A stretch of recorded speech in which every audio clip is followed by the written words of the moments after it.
السلام عليكم ورحمة الله. إن الحمد لله نحمده ونستعينه ونستغفره ونعوذ بالله من شرور أنفسنا ومن سيئات أعمالنا. من يهده الله فلا مضل له ومن يضلله فلا هادي له، وأشهد أن لا إله إلا الله وحده لا شريك له، وأشهد أن محمدا صلى الله عليه وسلم عبده ورسوله. يا أيها الذين آمنوا اتقوا الله حق تقاته ولا تموتن إلا وأنتم مسلمون. يا أيها الناس اتقوا ربكم الذي خلقكم من نفس واحدة وخلق منها زوجها وبث منهما رجالا كثيرا ونساء. اتقوا الله الذي تساءلون به والأرحام إن الله كان عليكم رقيبا. يا أيها الذين آمنوا اتقوا الله وقولوا قولا سديدا يصلح لكم أعمالكم ويغفر لكم ذنوبكم، ومن يطع الله ورسوله فقد فاز فوزا عظيما. ألا إن أصدق الكلام كلام الله، وخير الهدي هدي محمد عليه الصلاة والسلام، وشر الأمور محدثاتها، وكل محدثة بدعة، وكل بدعة ضلالة، وكل ضلالة في النار. أما بعد. Donc, Hayyakumullah Azza wa Jal, en cette soirée du samedi 4 Rabi' al-Awwal 1438 de l'Hégire, correspondant 3 décembre 2016, bi'idhnillahi ta'ala. Donc, nous sommes, Inch'Allah ta'ala, avec, toujours avec les trois fondements. C'est le cours numéro 33, bi'idhnillahi subhanahu wa ta'ala. Donc, on avait dit que les piliers de la foi sont en nombre de 6. Il faut croire en Allah, en ses anges, en ses livres, en ses messagers, au jour dernier et au destin bon et mauvais. Aujourd'hui, Inch'Allah ta'ala, c'est le dernier pilier, bi'idhnillahi azza wa jal, c'est croire au destin bon ou mauvais. Non. Favorable, c'est-à-dire, ou défavorable. Donc, on commence, Inch'Allah ta'ala. Il a dit la preuve concernant ces piliers réside dans la parole d'Allah subhanahu wa ta'ala. ليس البر, il a cité le verset ليس البر et aussi ليس البر أن تولوا وجوهكم قبل المشرق والمغرب ولكن البر من آمن بالله واليوم الآخر والملائكة والكتاب والنبيين.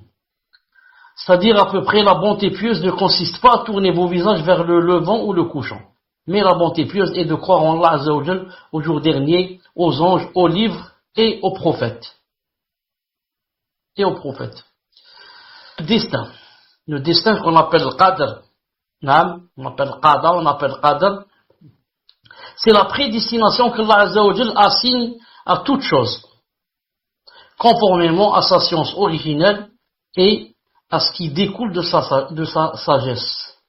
Donc, je répète, le destin qu'on appelle Qadr et qu'on appelle aussi le Qada.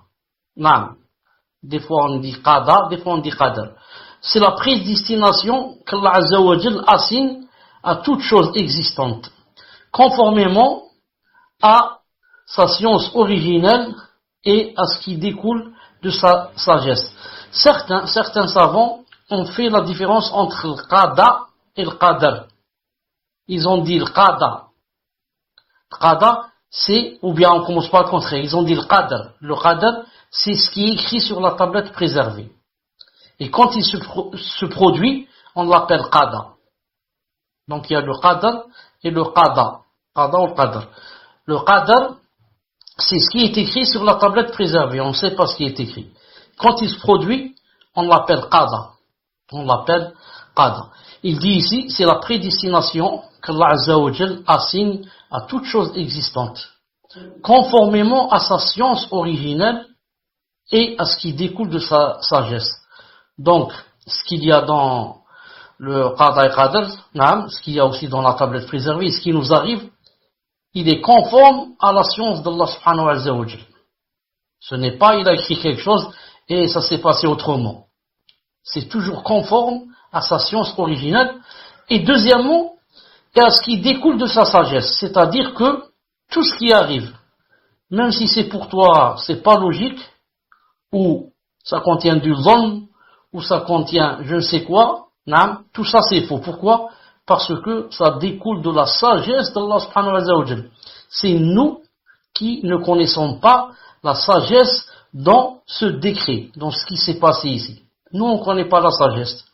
On va dire pourquoi un enfant qui n'a fait aucun péché, Allah Ta'ala lui donne une maladie grave. Non, pour nous, yani, pour quelqu'un qui est à la fois faible aussi ou qui ne connaît pas Allah subhanahu wa ta'ala, va dire yani, c'est illogique. Et quelqu'un va rentrer dans le coffre et va dire comment dirais-je, c'est du zon. Là, il rentre dans le coffre, billah. Mais Allah Azza wa Jal sait ce qu'on ne sait pas. C'est ce qu'on ne sait pas. Yom al-Qiyamah, on comprendra pourquoi. Yom al-Qiyamah, on comprendra pourquoi. Et il dit la croyance au destin, comprend 4 éléments. La science, l'écriture, la volonté et la création. Pour que quelqu'un soit vraiment croyant au destin, il faudrait qu'il croie bien aux 4 choses qu'on a citées et qu'il les comprenne bien. C'est-à-dire la science d'Allah Azza wa Jal, l'écriture, la volonté et la création. Premièrement, la science. Qu'est-ce qu'on veut dire par la science? On veut dire qu'il faut croire qu'Allah subhanahu wa Jal connaît toutes choses globalement et en détail, passé ou bien futur, que cela concerne ses actes ou ceux de ses créatures. Ça c'est premièrement. Je dois savoir qu'Allah Azza wa Jal connaît toutes choses, globalement et aussi en détail. Parce qu'il y a certaines sectes, qui disent qu'Allah Azza wa Jal connaît toutes choses, mais globalement. Et il ne connaît pas les détails jusqu'à ce que la chose se produise. Qu'Allah subhanahu wa ta'ala nous préserve. Sunnah wal Jama'a disent non. Allah ta'ala connaît toutes choses globalement et aussi en détail. Les détails les plus minutieux. Il les connaît, Allah subhanahu wa ta'ala. Ensuite, que ça soit une chose dans le passé ou que ça soit une chose qui va avoir lieu, qui n'a pas encore eu lieu. Que cela concerne ses actes, lui, Azza wa Jal, ou bien ceux de ses créatures, Ça, c'est la première chose qu'on doit certifier dans le cœur avec certitude et attester. La deuxième chose, donc on avait dit, la première chose, la science, ensuite l'écriture. Croire qu'Allah Azza wa Jal a écrit cela sur la tablette préservée, ou bien la table gardée, qu'on appelle en arabe Lawh al-Mahfouz. Lawh al-Mahfouz. Lawh al-Mahfouz, c'est une table, ou bien une tablette, qu'on appelle préservée, qu'on appelle gardée, sur laquelle Allah subhanahu wa ta'ala a écrit tout ce qui allait se produire, et tout ce qui va se produire jusqu'à la fin du monde. Jusqu'à la fin du monde. Donc on doit croire que toute chose a été écrite sur cette table. Et bien sûr, personne ne peut savoir ce qui est écrit là-bas. Ce que Allah Azza wa Jal a écrit sur cette table, la tablette préservée. D'ailleurs, il dit ici, l'écriture, croire que Allah Azza wa Jal a écrit sur la tablette préservée, Lawh al-Mahfouz. Concernant ces 2 points, Allah Azza wa Jal a dit, dans le verset, Alam ta'lam anna Allah ya'lamu ma fi as-sama'i wal ard, inna dhalika fi kitab, inna dhalika 'ala Allah yasir. Al-Hajj 70. Ne sais-tu pas qu'Allah Azza wa Jal sait ce qu'il y a dans le ciel et sur la terre? Tout cela est dans un livre, et cela est pour Allah bien facile. Donc tout cela est écrit, et cela est pour Allah Azza wa Jal bien facile. On rapporte dans le recueil authentique de Muslim que Abdullah ibn Amr ibn al-As radiyallahu ta'ala anhu a dit, j'ai entendu le prophète sallallahu alayhi wa sallam dire, Allah Azza wa Jal a écrit la destinée des créatures 50 000 ans avant de créer les cieux et la terre. Donc Allah Azza wa Jal a écrit la destinée des créatures, ce qu'ils vont faire, comment qu'ils vont vivre, heureux, malheureux, le risque, la mort, les maladies, tout ça, 50 000 ans avant de créer les cieux et la terre. Donc il n'y avait ni cieux, ni terre, ni rien. Allah subhanahu wa ta'ala a déjà écrit, 50 000 ans avant, la destinée de toutes les créatures qu'il allait créer. Troisièmement, il y a la volonté.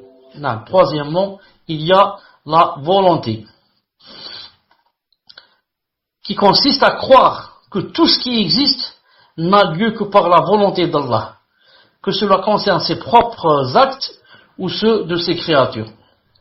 Donc, tout ce qui existe, tout ce qui a lieu, tout ce qui se produit dans cet univers, par rapport à nous, par rapport à toutes les créatures, par rapport aux arbres, aux montagnes, au vent, à la pluie, tout ce qui se passe, c'est par la volonté d'Allah subhanahu wa ta'ala. Et cela concerne ses propres actes, quand Allah ta'ala il veut une chose.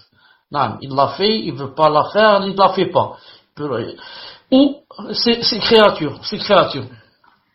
Allah Azza wa Jalla a dit dans le Coran, Al-Qasas 68, wa rabbuka yakhluqu ma yasha'u wa yakhtar. Ton Seigneur crée ce qu'il veut et il choisit. Donc, la volonté, ton Seigneur crée ce qu'il veut lui. C'est pas, sa création ne dépend pas de la volonté d'une personne, mais de sa volonté lui. Il crée ce qu'il veut. Et il choisit. Il a dit aussi, Ibrahim 27, wa yaf'alu rabbuka ma yasha. Et Allah fait ce qu'il veut. Et Allah Azza wa Jal fait ce qu'il veut. Il a dit encore, Ali Imran 6, huwa alladhi yusawwirukum fil arhami kayfa yasha. C'est lui qui vous donne forme dans les matrices comme il veut. C'est lui qui vous donne forme dans les matrices comme il veut. Il veut habiller garçon, il veut fille, il veut noir de peau, blanc de peau, il veut grand de taille, petit de taille, cheveux frisés, cheveux raides, et comme ça. C'est lui qui donne la forme comme il veut. Concernant les actes des créatures, Allah Azza wa Jalla dit, An-Nisa, Surat An-Nisa 90, il a dit, وَلَوْ شَاءَ اللَّهُ لَسَلَّطَهُمْ عَلَيْكُمْ فَلَقَاتَلُوكُمْ. Si Allah avait voulu, il leur aurait donné l'audace et la force contre vous, et il vous aurait certainement combattu.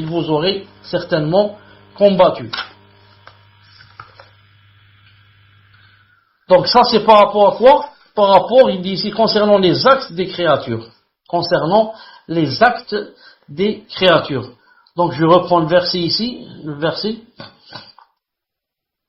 Si Allah Ta'ala avait voulu, il leur aurait donné l'audace contre vous et il vous aurait certainement combattu. Donc, regardez, tout dépend de la volonté. Vous l'avez voulu, voilà ce qui serait passé. Et il leur aurait donné la force et ils nous auraient combattu. Ils ne nous ont pas combattu, c'est Allah Ta'ala qui a voulu qu'ils ne combattent pas. Tout dépend de sa volonté, bi'idlillah azza wa jal. Il a dit aussi,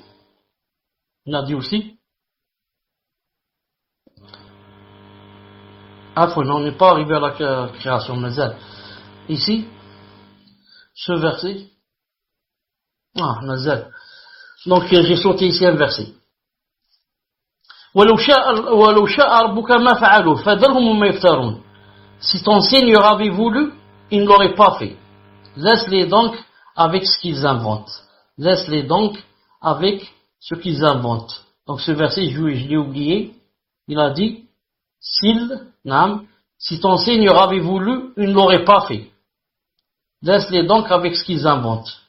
Donc, même les choses qui se passent et qui sont pas bien, comme le shirk, comme la zina, comme les meurtres, comme Allah Ta'ala dit, si ton Seigneur avait voulu, il ne l'aurait pas fait. Donc, tout dépend de la volonté d'Allah subhanahu wa ta'ala.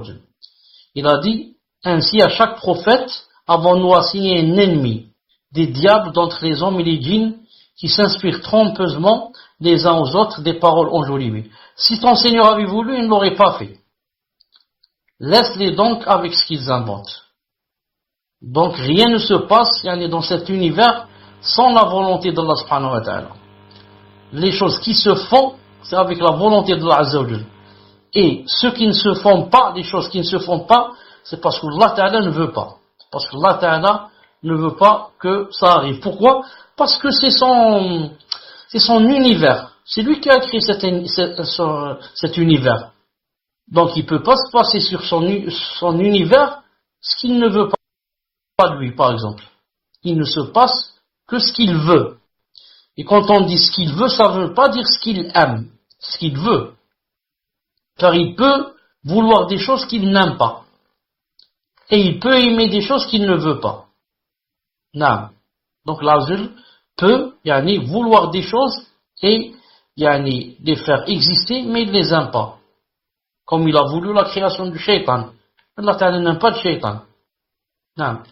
Et il y a des choses qu'il aime et qui, l'Azul n'a pas voulu que ça se produise. Des choses qu'il aime et que l'Azul n'a pas voulu que ça se produise. Quatrièmement, la création. C'est-à-dire croire que toutes les choses existantes sont créées par Allah Azza wa Jal, qu'il s'agisse de leur essence, ou bien leurs caractéristiques, ou bien leur mouvement.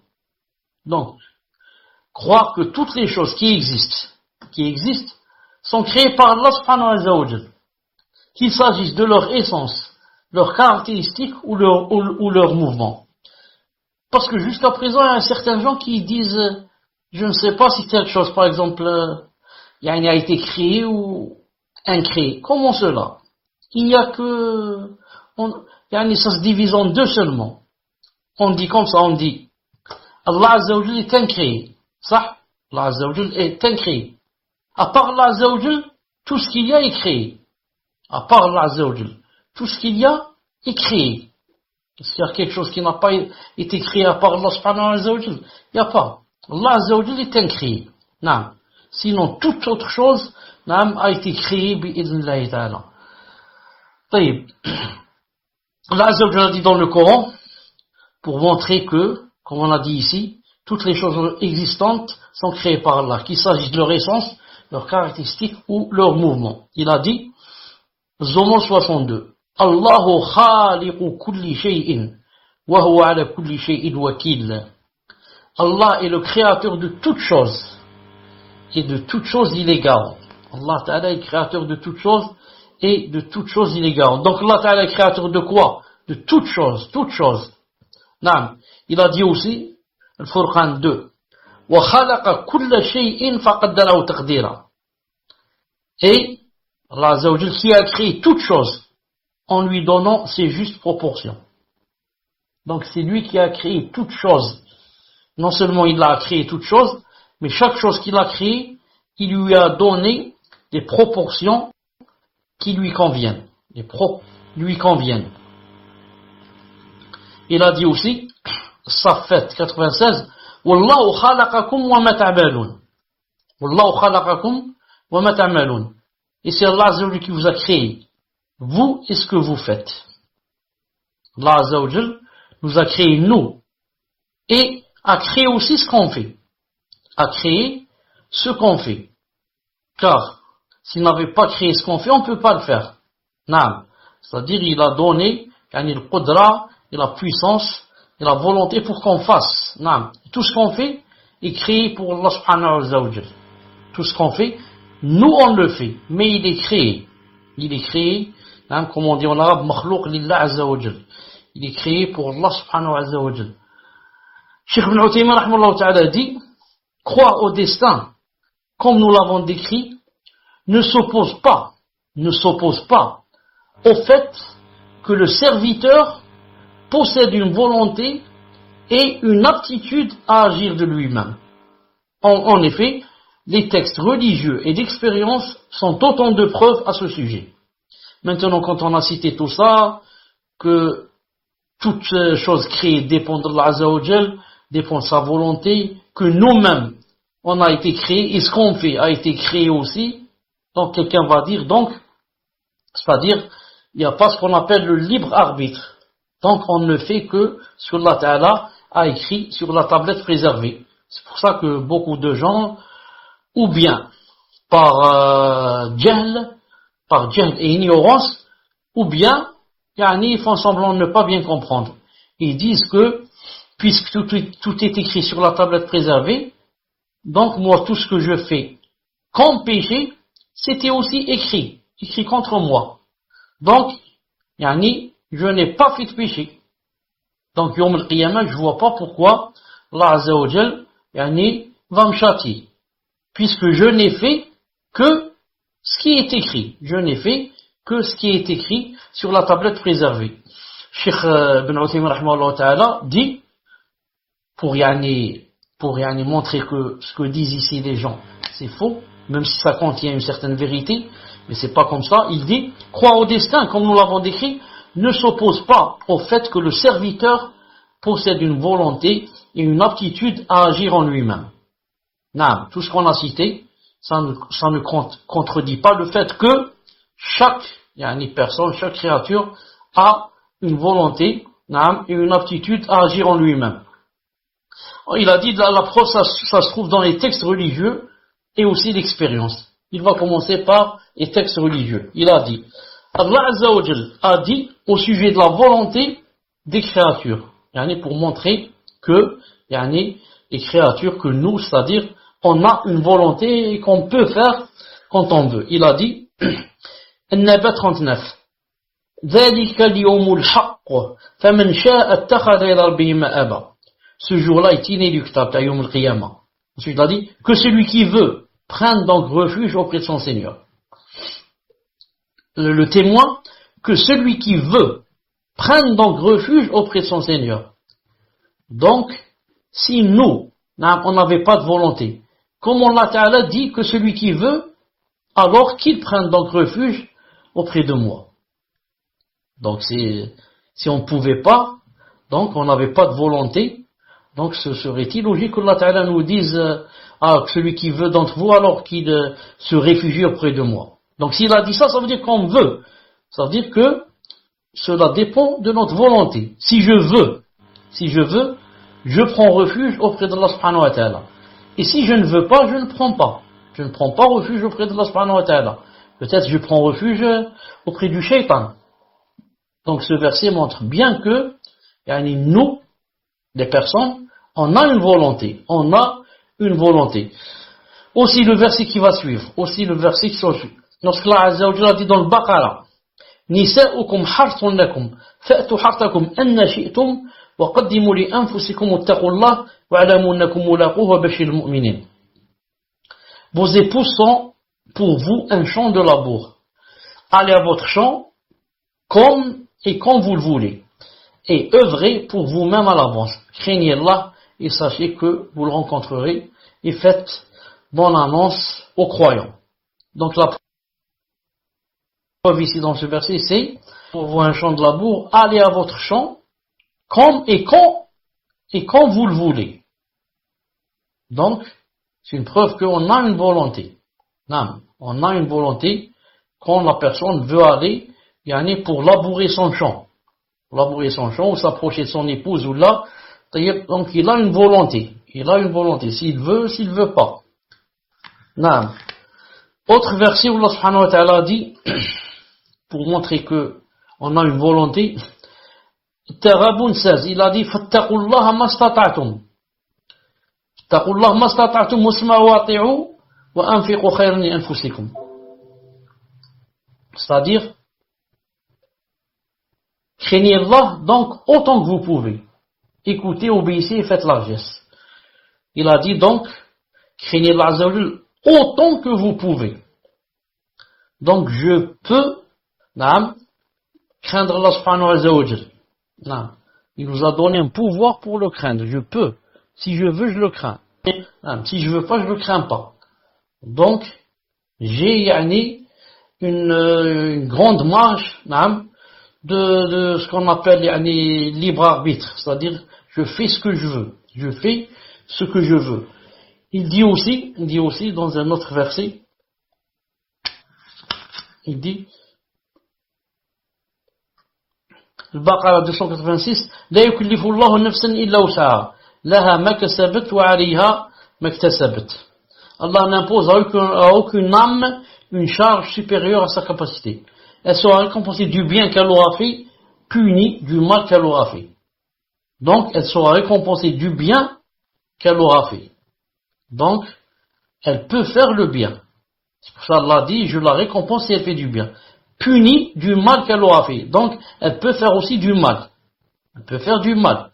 Mais si elle fait du mal, elle sera bien sûr, comme il dit ici, punie. Elle sera punie. Naam.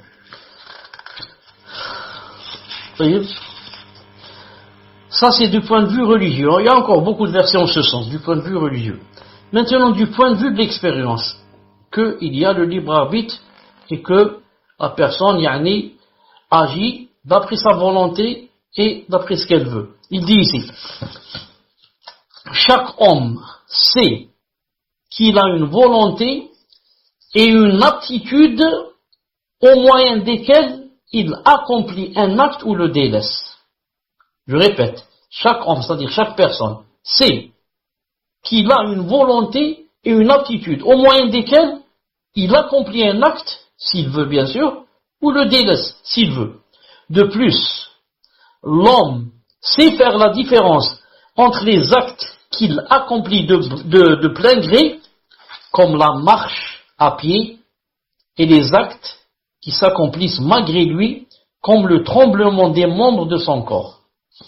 Toute personne fait la différence entre les actes qu'elle accomplit de plein gré, comme la marche à pied. Maintenant, je suis dans la maison, je décide, je dis, je vais faire un tour à pied. Je vais faire un tour, je ne sais où, là-bas, en ville et revenir à pied. C'est bien la marche. Donc, ça, c'est moi qui le fais, c'est moi qui décide. De plein gré. Donc, il y a une grande différence entre la marche à pied que je décide de faire, ou bien, le tremblement du corps lorsqu'il arrive, par exemple, et qu'une personne a la fièvre, et elle commence à trembler toute seule, et ce n'est pas elle qui a décidé de trembler, et même si elle veut s'arrêter de trembler, elle peut pas.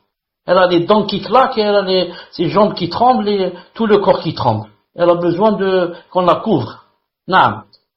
Donc, toute personne sait qu'il y a une grande différence entre quand je choisis de faire une chose, d'aller par exemple à pied, ou bien quand, par exemple, j'ai la fièvre et je commence à trembler toute seule et que je ne peux pas m'arrêter.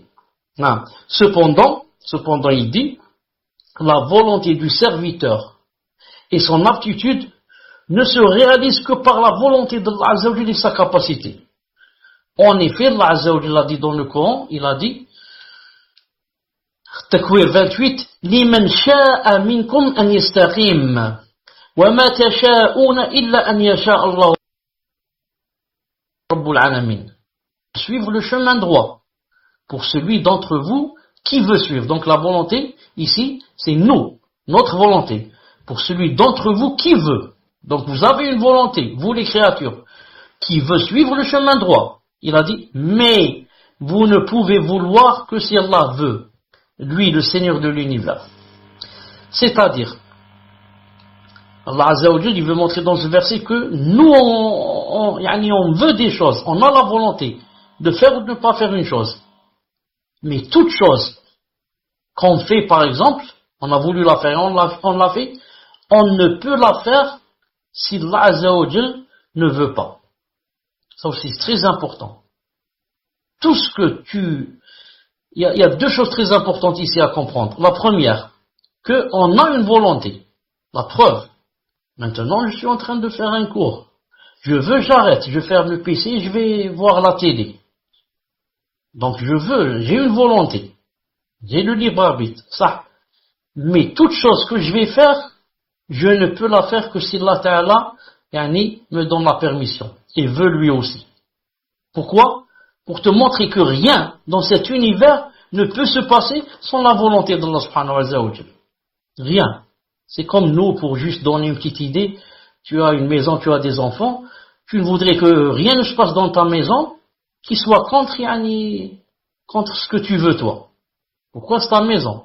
C'est comme le directeur, par exemple, d'une société ou là, il veut que tout ce qui se passe dans sa société soit par sa permission. Je ne fais pas des choses contraires à ce qu'il veut, aux directives qu'il a données. Allah Azza wa Jalla a créé cet univers. Il nous a créé, il nous a donné une volonté. Vous êtes libre, faites ce que vous voulez.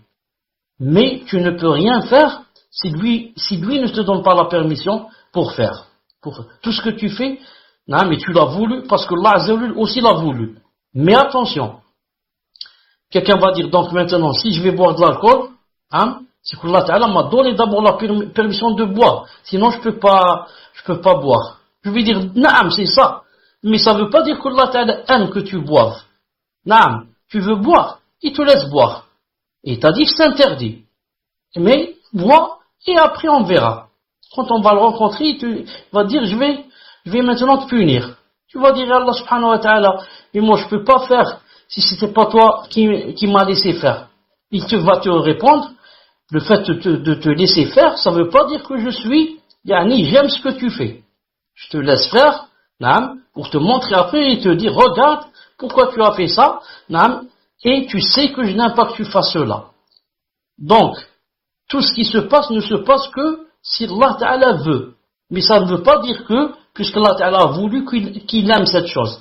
Car on a dit tout à l'heure la règle, il peut vouloir une chose et ne pas l'aimer. Et il peut aimer une chose et ne pas la vouloir. Il a dit ici, alors on a vu, il a dit, c'est dû, écoutez bien, quand il a cité le verset, pour celui d'entre vous qui veut suivre le chemin droit, mais vous ne pouvez vouloir que si Allah Ta'ala veut, lui, le Seigneur de l'univers. Cela est dû au fait que Allah Azza wa Jal est celui qui possède la création. Rien de ce qui se passe dans sa propriété ne peut avoir lieu sans sa connaissance et sa volonté. Est-ce que vous me suivez? Est-ce que vous me suivez? Alhamdulillah. Donc, c'est ce que j'ai dit tout à l'heure. Allah Azza wa Jal possède quoi? Possède la création, possède l'univers, c'est lui qui nous a créés. Donc, rien ne se passe dans sa propriété et ne peut se passer sans sa connaissance et sa volonté. S'il ne veut pas, rien ne se passe. Pourquoi tout ce qu'on fait dépend de sa volonté? Il faut qu'il veuille lui aussi. Sinon, donc il va se passer des choses que lui ne veut pas. Subhanallah l'azim. Donc chaque personne fait ce qu'elle veut et lui peut-être qu'il sait même pas ce qui s'est passé ou alors il sait, il peut pas t'arrêter. Tu fais ce que tu veux. Non, tu ne peux pas faire jusqu'à ce qu'il veuille lui aussi. Il dit ici, enfin, croire au destin, comme nous l'avons décrit, n'est pas une excuse valable. Voilà ce que je voulais dire, ce que j'ai dit tout à l'heure. Croire au destin, comme nous l'avons décrit, n'est pas une excuse valable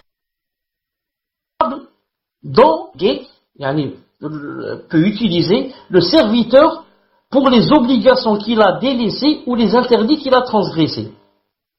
En effet, utiliser le destin comme argument à ce sujet est irrecevable à divers égards. Il va montrer pourquoi. Premièrement, deuxièmement, troisièmement, quatrièmement, cinquièmement, sixièmement. Nous, on va citer seulement les trois jusqu'au troisièmement.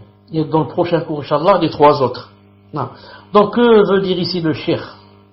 Rahimahullah ta'ala. Il dit, le fait de croire au destin et croire que toute chose a été écrite à 50 000 ans avant la création des cieux et de la terre. Et que on ne peut rien faire si Allah Ta'ala ne veut pas. Il ne donne pas la permission. Donc certains vont profiter de cela pour dire quoi?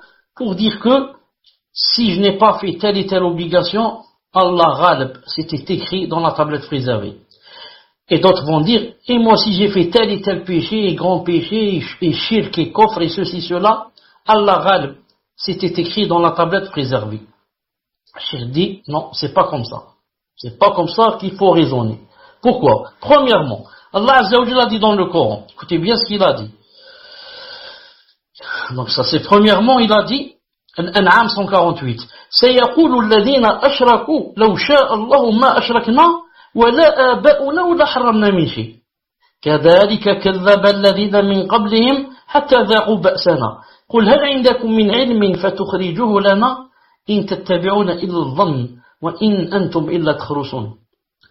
Alors ceux qui ont associé, les mouchrikoun diront, si Allah Ta'ala avait voulu, nous ne lui aurions pas donné d'associé. Nos ancêtres non plus, et nous n'aurions rien déclaré interdit. Allah Ta'ala leur répond, ainsi leurs prédécesseurs traitaient de menteurs les messagers jusqu'à ce qu'ils eurent goûté notre rigueur, notre châtiment. Dis-leur, avez-vous quelque science à nous produire, à nous montrer? Vous ne suivez que la conjecture et ne faites que mentir. Cheikh Ibn Uthaymin dit, rahimahullah, si le destin avait été un argument valable pour eux, Allah ne leur aurait pas fait goûter sa rigueur. Ne leur aurait pas fait goûter sa rigueur, c'est-à-dire son châtiment. Donc, qu'est-ce qui s'est passé ici, Allah Ta'ala dit que les mouchrikoun, les kuffars, etc., qu'est-ce qu'ils disent? Ils disent, si Allah Ta'ala avait voulu, nous ne lui aurions pas donné d'associé. On n'aurait pas fait de shirk. Même nos ancêtres, nos pères et sœurs n'auraient pas fait non plus de shirk. Et nous n'aurions rien déclaré interdit. Parce qu'ils ont interdit des choses de halal qui ne sont pas haram, ils les ont interdites. Et interdire quelque chose de haram, ça devient du shirk, du kufr. Allah dit cette chose est halal, toi tu dis c'est haram. Qu'est-ce qu'ils ont dit ici? Ils ont dit, c'est Allah qui a voulu. Si Allah Ta'ala avait voulu, avait voulu le contraire, alors on n'aurait pas fait cette chose. Donc, c'est Allah Ta'ala qui a voulu. Taïb, je reprends ce verset pour expliquer une chose importante. Quand ils ont dit, si Allah Ta'ala avait voulu, on n'aurait pas donné d'associés, ni nous, ni nos ancêtres, et on n'aurait rien fait déclarer d'interdit. Ça c'est vrai ou c'est pas vrai? Ça c'est vrai. C'est vrai, hein? Non, pourquoi c'est vrai? Parce que tout dépend de la volonté d'Allah Azza wa Jal. Et Allah Ta'ala, s'il ne veut pas que quelque chose se produise, il ne la laisse pas se produire. S'il ne veut pas. Donc si Allah Ta'ala avait voulu, il n'aurait pas donné d'associés, etc. Donc, malgré qu'ils ont dit quelque chose de vrai, Allah Ta'ala a dit, ainsi leurs prédécesseurs traitaient de menteurs les messagers. Donc vous faites comme ceux qui vous ont précédé, vous traitez de menteurs les messagers, et attendez, vous allez goûter notre châtiment. Donc pourquoi Allah Azza wa Jal n'a pas accepté ça alors que ce qu'il dit c'est vrai? Voilà, donc la vraie réponse est de dire quoi? De dire, ici, c'est un haqq. C'est vrai ce qu'ils ont dit, mais ils l'ont employé pour faire valider le batil, pour faire valider le faux. C'est-à-dire une personne peut employer quelque chose de vrai, mais l'utiliser pour faire valoir quelque chose de faux. C'est quoi ici le faux? Et c'est quoi le vrai? Le vrai, c'est que ce qu'ils ont dit est vrai, que tout dépend de la volonté d'Allah subhanahu wa ta'ala. Mais ici, ils n'ont pas dit ça, tout dépend de la volonté d'Allah subhanahu wa ta'ala. Mais ils ont cité ça pour avoir une excuse et dire que ce n'est pas notre faute, c'est la faute d'Allah subhanahu wa ta'ala. Donc ils n'ont pas dit ça, la phrase qu'ils ont dit ici, ils l'ont pas dite pour qu'on fasse un sunnah al-jama'a, pour montrer que tout dépend de ce que Allah Ta'ala a écrit sur la tablette préservée. Non. Mais ils ont utilisé ça comme preuve que c'est pas, si on fait du shirk ou on fait n'importe quoi de haram, c'est pas notre faute, c'est la faute d'Allah subhanahu wa ta'ala. Voilà pourquoi Allah Ta'ala leur a dit, attendez jusqu'à ce que, vous allez goûter, mon châtiment. Vous avez compris? C'est pour ça que Al-Sunnah wal-Jama'a disent nous, on utilise le destin, et on dit que c'était destiné, c'était prédestiné, etc. Ils ont dit, dans quoi? Ils ont dit, dans le masa'ib, dans ce qui nous arrive comme malheur, et pas dans les ma'aib, et pas dans ce qu'on fait comme péché. Toi, si t'arrive un malheur, une mort, un accident, je ne sais quoi, qu'est-ce que tu dis? Tu utilises le destin, tu dis, c'était écrit dans la tablette préservée. Mais si par exemple, c'est toi qui vas faire une chose, vas faire un grand péché, ensuite tu dis, c'était écrit dans la tablette préservée, Al-Sunnah wal-Jama'a, ils ne disent pas ça. Certains savants, comme Ibn al-Qayyim, a dit, c'est permis que quelqu'un fasse un péché, et après disent, c'était écrit dans la tablette préservée, à condition qu'il ait fait le repentir. Si maintenant on fait le repentir, et quelqu'un vient me dire maintenant pourquoi toi autrefois tu faisais ceci, tu faisais cela, je peux dire c'était écrit dans la tablette préservée. Pourquoi? Parce que j'ai fait le repentir. Mais si maintenant je suis toujours en train de boire l'alcool, toujours en train de voler, toujours en train de mentir, et quand on me dit pourquoi tu fais ça, je dis c'est écrit dans la tablette préservée. Ça c'est faux. Allah Ta'ala n'aime pas ça, il te dit menteur. Ça c'est écrit dans la tablette préservée. Mais Yani, pourquoi tu ne veux pas le repentir? D'où sais-tu que c'était écrit dans la tablette préservée que tu allais boire de l'alcool? Pourquoi tu dis pas je bois pas et c'est écrit dans la tablette préservée que je vais pas boire? Pourquoi tu ne vas pas à la mosquée et tu dis c'est écrit dans la tablette préservée que je vais aller à la mosquée? Non? Pourquoi tu fais pas la tauba et tu dis c'est écrit dans la tablette préservée que je fais tauba? Pourquoi tu vas pas te voiler si tu es une femme et tu dis c'est écrit dans la tablette préservée que je dois me voiler? Pourquoi tu fais le contraire? Les péchés, tu dis que c'était écrit sur la tablette préservée. Allah Ta'ala n'accepte pas cela. Taïb. Ensuite, il a cité un autre verset. Et ça, c'est deuxièmement. Allah Ta'ala a dit, Nisa 165, رُسُلًا مُبَشِّرِينَ وَمُنذِرِينَ لِأَلَّا يَكُونَ لِلنَّاسِ عَلَى اللَّهِ حُجَّةٌ بَعْدَ الرُّسُلِ وَكَانَ اللَّهُ عَزِيزًا حَكِيمًا. En tant que messager, Allah Ta'ala les a envoyés en tant que messagers, annonciateurs et avertisseurs, afin qu'après la venue des messagers, il n'y eut pour les gens point d'argument devant Allah. Non. Allah Azza wa Jal est puissant et sage.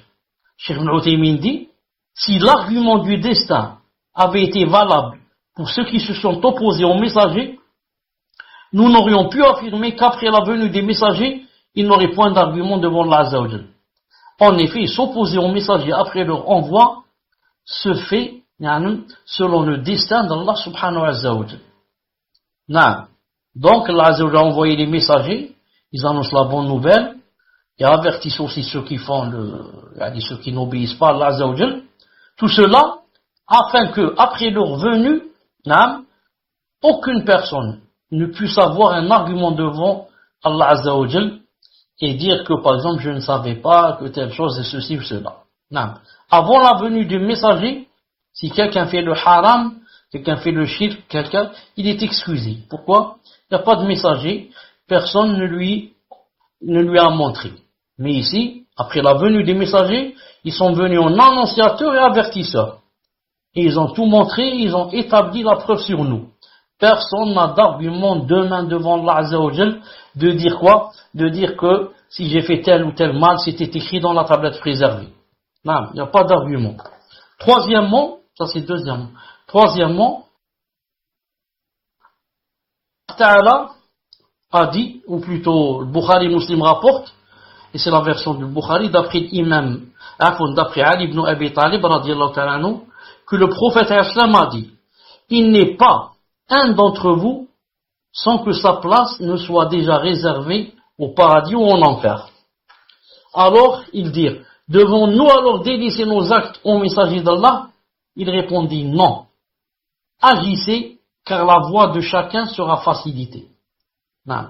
Il a lu le verset où Allah Azza wa Jalla dit, الليل 5 فأما من أعطى واتقى وصدق بالحسنى فسنيسره لليسرى وأما من بخل واستغنى وكذب بالحسنى فسنيسره للعسرى. Celui qui donne et craint Allah Azza wa Jalla, il donne la zakat, etc., l'aumône, etc., et craint Allah Azza wa Jalla, alors il déclare véridique la plus belle récompense. La plus belle récompense, en arabe, c'est le husna. Le husna, c'est la ilaha illallah. C'est la plus belle récompense, c'est que quelqu'un dise la ilaha illallah et qu'il applique ce qui découle de la ilaha illallah. Alors, celui-là, nous lui faciliterons la voie au plus grand bonheur de rencontrer Allah Azza wa Jalla, ravi de toi, et de rentrer au paradis. Quant à celui qui est avare, se dispense de l'adoration d'Allah, ne l'adore pas Allah Azza wa Jalla, et traite de mensonge la ilaha illallah et tout ce qui en découle, alors celui-là, nous allons lui faciliter la voie à la plus grande difficulté. Wal-'iyadu billah. Wal-'iyadu billah. Donc, on ajoute le hadith du prophète sallallahu alayhi wa sallam, lorsqu'il a dit, la voie de chacun sera facilitée vers ce pourquoi il a été créé. Vers ce pourquoi il a été créé. Donc, on revient au verset un peu plus haut. Je reviens au verset un peu plus haut. Lorsque le prophète, d'abord, alayhi salam, a dit, dans le hadith, il a dit, celui-là, le hadith, lorsqu'il a dit, il n'y a pas une personne d'entre vous, sans que sa place ne soit déjà réservée au paradis ou en enfer. Ça, tout le monde le sait. Donc nous, on est là, on ne sait pas. Mais on a une place. Soit au paradis, soit en enfer. Il n'y a pas au milieu. Quand on va mourir, donc on va être ou bien au paradis ou bien en enfer. Ou bien, d'abord en enfer et aller au paradis. Mais ça, c'est pas la peine d'en parler parce que la fin sera le paradis pour ces personnes-là. Mais à la fin de la fin, il n'y a que le paradis et l'enfer. Alors un homme a dit à Rasulullah, donc si ma place est déjà au paradis ou en enfer, pourquoi je ne laisse pas mes actes? Donc j'arrête de prier, j'arrête, ça va rien changer, ma place est au paradis ou bien en enfer. Il a dit non, il faut agir. Car la voie de chacun, sera facilitée. Ce qui veut dire, quelqu'un va dire, donc c'est une question de hasard. Je ne sais pas, peut-être celui-là au paradis, l'autre en enfer, et comme ça, par hasard. Non, c'est comme on dit la loterie. Non, mais, alors, le prophète sallam m'a montré que ça c'est faux.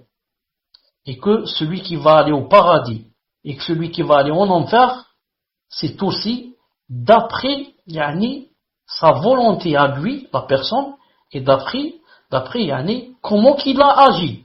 C'est pour ça, juste après cela, il a cité les versets que je vais citer là en français, la traduction. Il a dit, celui qui donne, regardez, celui qui donne, il fait la zakat, il donne de l'aumône et craint Allah subhanahu wa ta'ala, et déclare véridique, la ilaha illallah, celui-là, Allah ta'ala va lui faciliter la voie au plus grand bonheur et il sera au paradis. Donc, pour entrer au paradis, regarde ce qui se passe.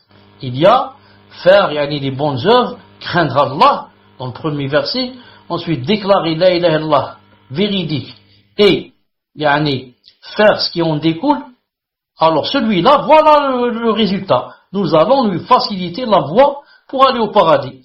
Et il y a le contraire aussi. Et il y a le contraire. Celui qui est avare et n'adore pas Allah Azza wa Jal, et en plus de cela, la ilaha illallah Azza wa Jal, dit ça c'est mensonge, c'est pas vrai, tout ça c'est, on va mourir, il y a rien. Alors celui-là, Allah Ta'ala va lui faciliter la voie à la difficulté et comment il va lui faciliter pour entrer en enfer. Même pour l'enfer, Allah Ta'ala facilite. Donc, ce n'est pas une question de hasard ou piston,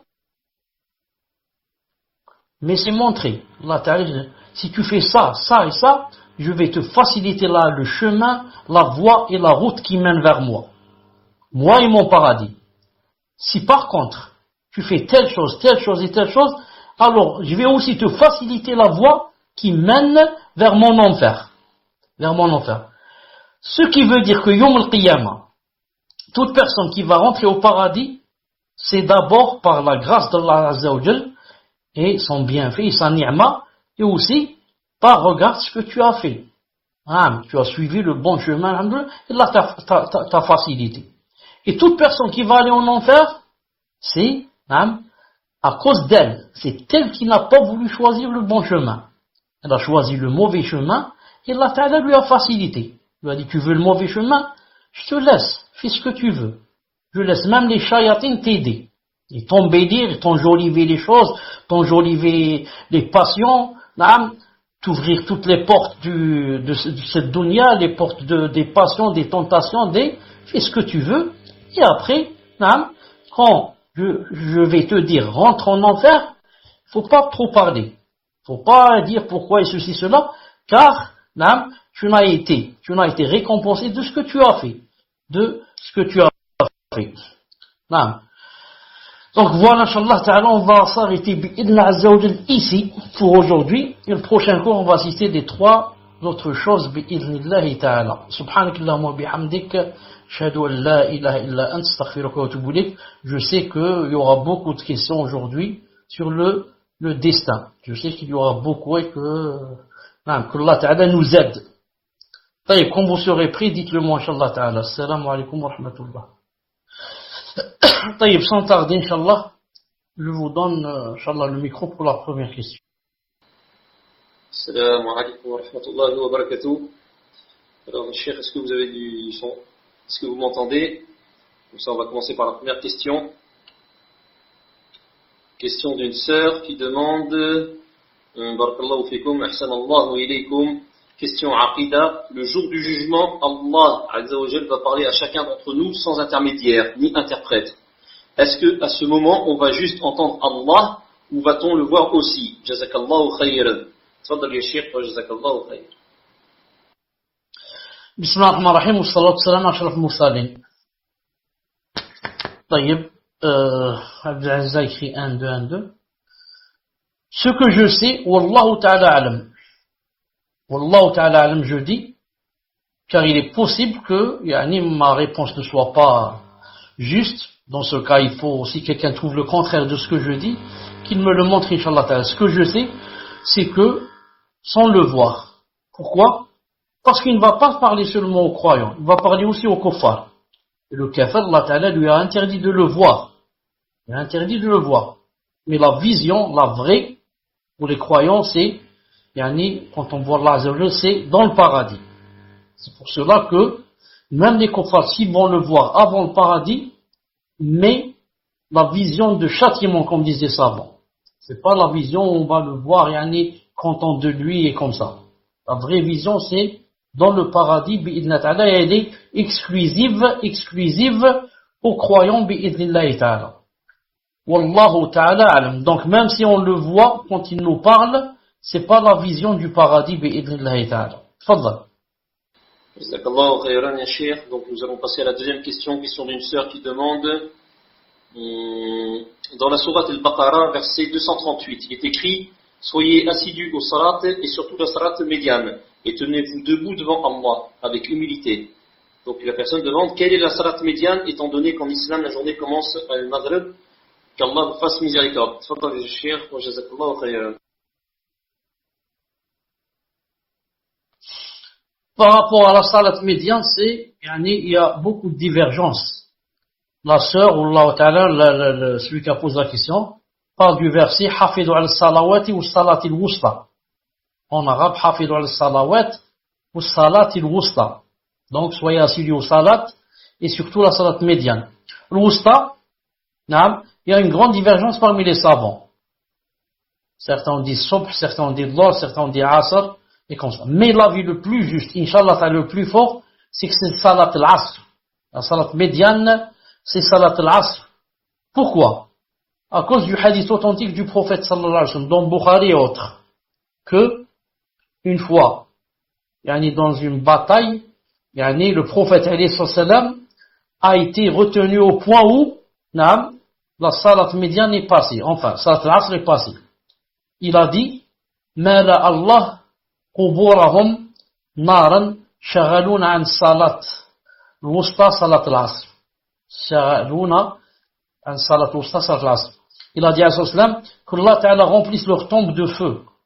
Ils nous ont occupés ou préoccupés de la salat médiane, salat al-asr. Il a cité comme ça, médiane, et il a dit l'asr. Donc, le prophète a expliqué ce verset en montrant que salat médiane, c'est salat al-asr, bi'idnillahi ta'ala. Tfaddal. Naam, jazakallahu khayran ya Cheikh. Donc nous allons passer à la question numéro 3, question d'un frère qui demande qu'Allah vous récompense ainsi que tous ceux qui aident à la propagation de l'islam. Ma question sur la salat. Donc il demande, ma femme a du psoriasis.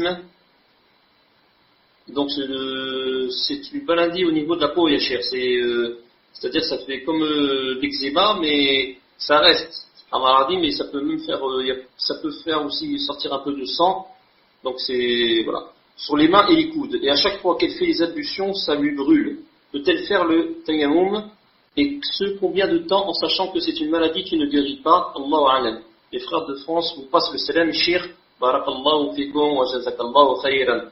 Tfaddal Cheikh wa jazakallahu khayran. Alaykum alayhim salam pour les frères de France. La question, je l'ai pas entendue. Je ne sais pas pourquoi, mais je la vois affichée. Donc il y avait sûrement des coupures. Ma femme a du psoriasis, maladie de la peau, sur les mains et coudes. À chaque fois qu'elle fait les ablutions, ça lui brûle. Peut-elle faire le tayammum? Et sur combien de temps, en sachant que c'est une maladie qui ne guérit pas, Allah alam. Bon, il dit ici, le psoriasis, ça dit, est une maladie inflammatoire systémique. et chroniques à médiation immunitaire, affectant principalement la peau, mais aussi d'autres organes, articulations, systèmes cardiovasculaires, etc. Là, cette maladie concerne environ 3 à 5% de la population européenne. Elle s'accompagne d'une inflammation du derme et de l'épiderme, ainsi qu'un renouvellement excessif des cellules de la peau. Du fait de ses origines multifactorielles, cette affection est d'aspect clinique, polymorphe et possède une grande variété de localisations, etc., etc. Al-Muhim. Quand quelqu'un a des membres de wudu, un des membres des wudu, ou deux par exemple, ou qu'il ne peut pas faire toucher, qu'il ne peut pas mouiller. Dans ce cas, que fait la personne? Si elle peut, la personne, elle fait des ablutions aux membres qui, elle peut toucher, elle peut mouiller. Et les autres membres qu'elle ne peut pas mouiller, elle les laisse sans eau et fait le tayammum pour le tayammum, elle le fait normalement, c'est-à-dire s'essuie les mains et le visage, en faisant dans la niya que c'est pour les membres que j'ai pas pu mouiller. Ça c'est pour une personne qui peut quoi? Qui, comme j'ai dit, peut mouiller quelques membres et ne peut pas mouiller d'autres. Mais si la personne carrément ne peut mouiller aucun membre, il ne lui reste que la solution du tayammum et à chaque fois qu'elle sent qu'elle est bien, elle fait le wudu. À chaque fois qu'il y a des brûlures, etc., et qu'aucun membre ne peut le mouiller, donc le tayammum, et en même temps, en faisant des soins, jusqu'à ce que Allah Ta'ala lui donne une solution, bi'idhnillahi ta'ala. Wallahu ta'ala alam. Tfaddal. Naam, jazakallahu khayran, ya Cheikh. Je ne sais pas si vous m'entendez bien, Cheikh, est-ce qu'il y a des coupures ou vous m'entendez bien? Je pense que... Est-ce que vous m'entendez, ya Cheikh? Alhamdulillah. Donc on va passer à la 4e question. Question de... je sais pas... Donc la personne demande, je me satisfais jamais de mes actions pour Allah. Je trouve aucune bonne action qui pourrait être à la hauteur de mon Créateur. Pourtant, j'œuvre avec espérance. Je me demande si je suis sur une mauvaise compréhension. Donc je recommence. Je me satisfais jamais de mes actions pour Allah. Je trouve aucune bonne action qui pourrait être à la hauteur de mon Créateur. Pourtant, j'œuvre avec espérance. Je me demande si je suis sur une mauvaise compréhension. Donc c'est la question d'après. Avant de dire la question, j'ai reçu un petit message où on me dit que d'abord, vous connaissez la règle. À chaque fois que je prends le micro, vous écrivez numéro 1. Pour que je sache que j'ai pris le micro. Alhamdulillah. Je disais, on m'a envoyé un petit message pour me dire que celui qui lit le Coran et la traduction, que j'aime bien entendre, certains disent qu'il a des fautes dans la aqidah ou des fautes dans le sifat ou je ne sais quoi. Moi, je ne sais pas ça. Si quelqu'un peut donner une preuve concrète, qu'il me la donne. Il me donne une preuve concrète. Voilà ce qu'il dit, par exemple, dans tel attribut. Voilà ce qu'il dit dans tel nom d'Allah Ta'ala. J'arrête de le diffuser, bi'idhnillahi ta'ala. Pour répondre à la question ici, je dis, la personne qui dit, je me satisfais jamais de mes actions, pour Allah, je trouve aucune bonne action qui peut être à la hauteur de mon Créateur, ça c'est sûr. Il n'y a aucune action qui peut être à sa juste valeur. Allah Ta'ala, tout ce que tu fais, jours et nuits, tu n'arrêtes pas de prier, de donner tout ce que tu as comme or et comme diamant, ça n'équivaudra pas une seule petite ni'ma, la vue qu'il t'a donnée. Al-Muhim, il dit après, je vais avec espérance, je me demande si je suis sur une mauvaise compréhension. Non, c'est bien que la personne, tout ce qu'elle fait et qu'elle dise que ça ne suffit pas. Comme ça va la pousser, Inch'Allah Ta'ala, à faire davantage. Reste que, elle ne doit pas, se fermer les portes au point de dire, donc ce n'est pas accepté, donc je suis en train d'œuvrer dans le vide, donc, et ça va, la pousser à arrêter, ou à abandonner. Non. C'est pas comme ça. Mais si, comme j'ai dit au début, tout ce qu'elle fait, elle dit que je sais que ce n'est pas suffisant, il faut que je fasse davantage, et ça c'est bien. C'est pour la pousser à faire davantage. C'est mieux que la personne qui ne fait que une petite chose et elle dit, oh, ça suffit, moi j'en ai fait beaucoup. Oh, c'est beaucoup. Non. Comme j'ai une fois, j'ai dit à quelqu'un, c'était l'adhan, j'étais avec eux dans la maison, c'était l'adhan. Je lui ai dit, bon, je vais à la mosquée, tu viens? Il m'a dit, c'est pas la peine. Je lui ai dit, pourquoi? Il m'a dit, je viens de revenir de Umrah. Et Umrah, quand on prie vous connaissez, la règle, quand on prie, à la Mecque, une prière, c'est, combien? C'est 100 000. Et l'autre, c'est 1000. Il a dit, donc, combien j'ai dû prier là-bas? 100 000, 100 000, 100 000. Chaque prière. Donc, il m'a dit, j'ai de l'avance. C'est pas la peine d'aller à la mosquée. J'ai fait beaucoup de prières et j'en ai même peut-être de l'avance. Astaghfirullah. Donc, ce qu'il faut savoir, c'est que, c'est bien de se sentir qu'on n'a pas beaucoup œuvré, qu'on faisait les salafs, mais à condition que ça ne mène pas à quoi? Au désespoir. Naam, tfaddal. Jazakallahu khayran, cher. Donc, nous allons passer à la question numéro 5. Question numéro 5. Que dire et comment? Donc, question d'une sœur. Salam alaikum, cher. Jazakallahu khayran de nous accorder de votre temps pour nous apprendre notre religion. Qu'Allah, Azza wa Jal, vous préserve. Amin. Que dire et comment se comporter avec une personne proche qui dit au sujet d'un mécréant qui est mort, peut-être qu'il est mort musulman, donc on ne sait pas s'il va en enfer, on doit dire Allahu a'lam, sinon on rentre dans le ghaib. Donc la personne demande comment on doit réagir par rapport à cette personne, alors qu'Allah Azza wa Jal nous dit dans le Coran à maintes reprises que les mécréants sont en enfer. Est-ce que cela est juste, cher? Faddal wa jazakallahu khayran. Donc, comment se comporter avec une personne proche qui dit au sujet d'un mécréant qui est mort, peut-être qu'il est mort musulman, donc on ne sait pas s'il va en enfer. Il doit dire Allah alam, sinon dans le ghaib, etc. Non, cela n'est pas vrai. Cela n'est pas vrai. Parce que, si on sait de quelqu'un qu'il est mort en kafir, donc pour nous c'est un kafir, et le kuffar, Allah Ta'ala a dit qu'ils vont aller en enfer. Et le kuffar, Allah Ta'ala a dit d'eux qu'ils vont aller en enfer. Maintenant, si j'ai des doutes, parce que je sais qu'il faisait des recherches, je sais qu'il voulait entrer en islam, je sais, là je m'arrête, je dis Allahu a'lam. Ce que je sais, c'est qu'il cherchait, etc.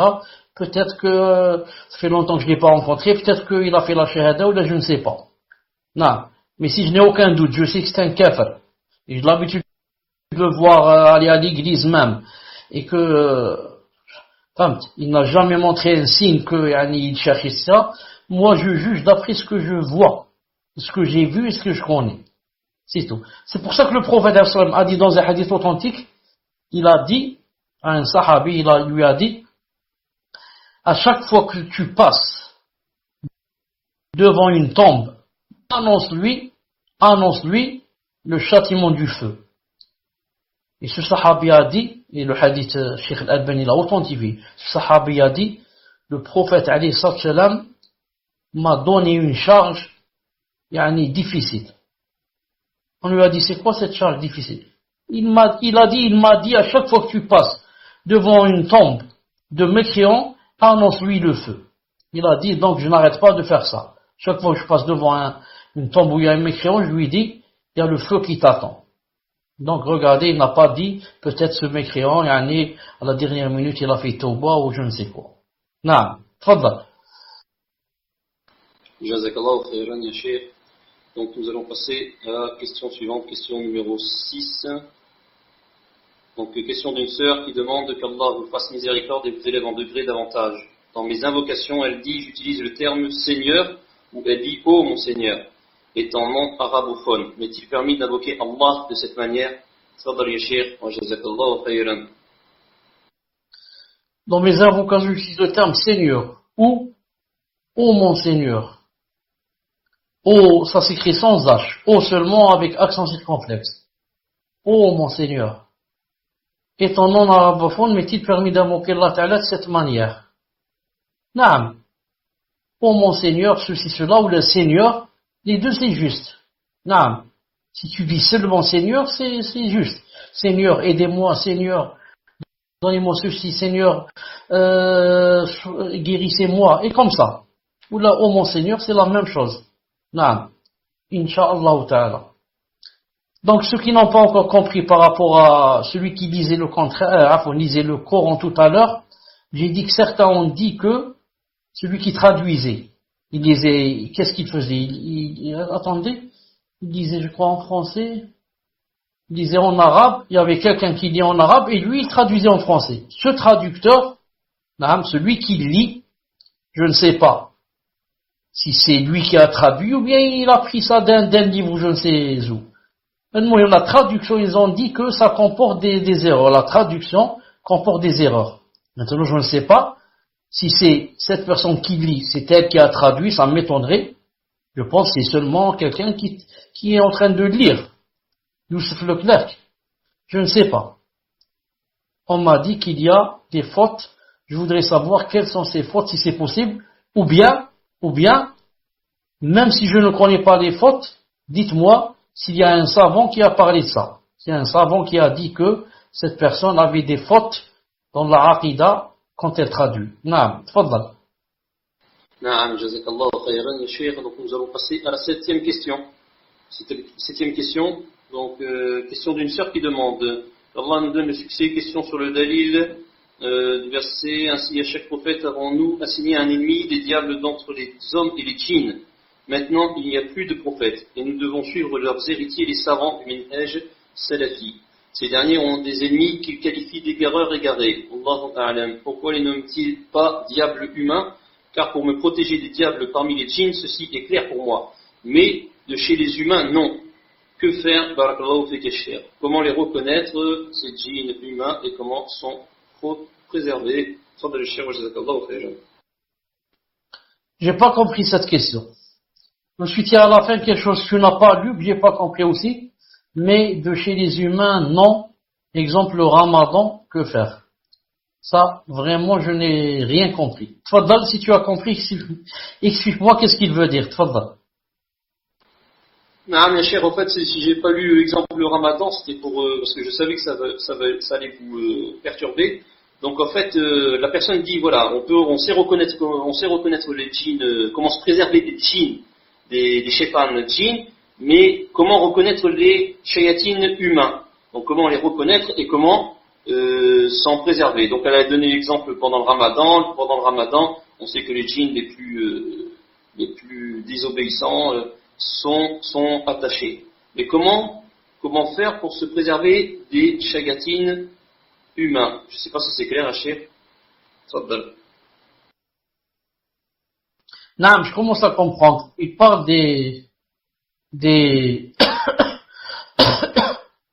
par des shayatines humains. Non, comment on les reconnaît? C'est-à-dire les autres, c'est clair. Il y a des shaytans, tu dis, etc. Il s'éloigne, ou là, il est brûlé, ou là. Le shayatin parmi les êtres humains, c'est ceux qui font, les grands péchés, ils s'arrêtent de les faire, et au point où ils rentrent, par exemple, dans le coffre et dans le shirk, etc. Et ils invitent les gens à la voie contraire du prophète, sallallahu alayhi wa sallam. Tout cela, ils font partie des shayatin des ins. Shayatin des ins, qu'est-ce que ça veut dire? L'Islam Taymiyyah, il y en a qui croient que, shaitan ins, quand on dit c'est une personne d'elle, c'est un shaitan parmi les humains, ils croient que, donc, il a des cornes, etc., une queue et je ne sais quoi. C'est pas comme ça. Ça veut dire que, il ressemble à 100% au vrai shaitan dans les œuvres. Pas dans la forme. Pas dans la forme avec des cornes, etc. Non, dans les œuvres, il a les œuvres des shayatin. C'est-à-dire, il ne fait que le haram, il invite les gens au haram, il veut faire le shirk, il veut ceci, cela. Et donc, c'est clair, ils sont reconnus. Toi, quand tu rentres à la mosquée, viens, on va ceci, viens, on va faire la da'wah, là, viens, celui-là, il ne fait pas partie des shayatin, des humains. Mais si tu rencontres quelqu'un et tu dis c'est quoi cette salle, t'arrêtes, les gens profitent de la vie et toi maintenant tu t'engouffres dans cette chose, c'est pas vrai, ceci, cela, ça, celui-là il fait partie des shayatines des humains. C'est clair, parce que tout ce qu'il dit, c'est contradictoire avec le din. Donc, Inch'Allah Ta'ala, pour quelqu'un qui a de la science, qui a de la basira, et que Allah Ta'ala lui a comprendre, cette personne fait partie des shayatines où elle ne fait pas partie. Naam. Tfadal. Jazakallah khayran, Cheikh. Donc nous allons passer à la question suivante. Question numéro 8.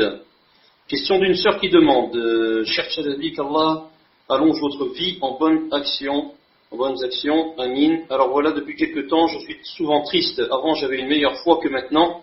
En ce moment, j'ai souvent des doutes sur la religion. Je me pose des questions et je pense à des choses qui pourraient peut-être me faire sortir de l'islam. Et j'en ai très peur. Parfois même, je regrette d'avoir porté le voile. Je me sens enfermé et triste. Comment faire? J'ai trop peur de tomber dans l'apostasie. Qu'Allah m'en préserve. Amin. Qu'Allah nous en préserve tous. Donc, je suis triste. Avant, j'avais une meilleure foi que maintenant. Et en ce moment, j'ai souvent de doutes sur la religion. Je me pose des questions. Je pense à des choses qui pourraient me faire sortir de l'islam. Mais j'en ai très peur. Parfois même, je regrette d'avoir porté le voile. Je me sens enfermé et triste. Comment faire? J'ai trop peur de tomber dans l'apostasie. Non. Toute personne qui veut Allah subhanahu wa ta'ala, et veut son ravissement, et veut son paradis, non. Elle restera sur la voie, sur la vraie voie. Pourquoi? Parce que Allah ta'ala sait ce qu'il y a dans son cœur, et sait que cette personne fait des efforts pour rester sur le chemin. Comme on a dit tout à l'heure, les trois versets, celui qui craint, celui qui donne et celui qui veut suivre la voie, Allah Azza wa Jal lui ouvre le chemin et lui facilite. Donc, cette personne, qu'est-ce qu'elle doit faire? Et tous ceux et celles qui sont dans le même cas. Non. Je n'arrête pas de demander à Allah subhanahu wa ta'ala de m'aider et de faire des doigts. Et je ne me suffis pas seulement aux doigts, mais je fais aussi les œuvres. Je prie beaucoup, je lis beaucoup le Coran, je jeûne, je fais l'aumône. Et je ne me suffis pas seulement aux œuvres. Très important, c'est quoi? Le temps vide. Où je passe mon temps libre. Non. À quoi? À lire quel genre de livre? Si je vois la télé, qu'est-ce que je vois de la télé? Et comme ça. Et la compagnie, c'est très important. Si j'ai une bonne compagnie, non, mon frère, je me suis voilé, donc c'est une sœur. Donc si cette sœur, non, a des sœurs qui sont, machallah, et qu'elle fréquente, nous tous, il nous arrive d'être angoissés. Il nous arrive des voix le shaitan qui vient et il veut te faire des doutes. Mais, quand je commence à demander à Allah subhanahu wa ta'ala de m'aider et des insufflations du shaitan et de faire des doigts et de dire le Coran et d'aller rencontrer mes frères, non, tout ça, alhamdoulilah, je commence à sentir mon cœur apaisé. Et vite, j'oublie les wasawis, etc. Mais si je passe toute ma journée, ou toute ma semaine, ou des mois et des mois, je suis tout seul. Non. Aucun contact avec les frères, aucun contact avec les cours, aucun contact avec le Coran, je lis pas, aucun contact avec la prière, salat al-duha, jeûner, comme ça, il n'y a rien, je ne fais rien. Donc qu'est-ce qui se passe? Je suis en train de reculer. Et ma foi faiblit jour après jour. La foi, ça se travaille. La foi, tu veux la faire augmenter, tu veux la faire descendre, quand tu veux. Allah subhanahu wa ta'ala, tu veux la faire augmenter, il t'aide. Mais à condition que ça soit pas avec l'espérance. Seulement j'espère, et peut-être qu'elle va monter toute seule, Inch'Allah ta'ala. C'est pas comme ça. Je dois faire des choses. Non. Je dois œuvrer. Je dois me fatiguer. Alors Allah ta'ala verra dans mon cœur que je voudrais son chemin, je voudrais son ravissement. Il va m'aider Allah Azza wa Jal.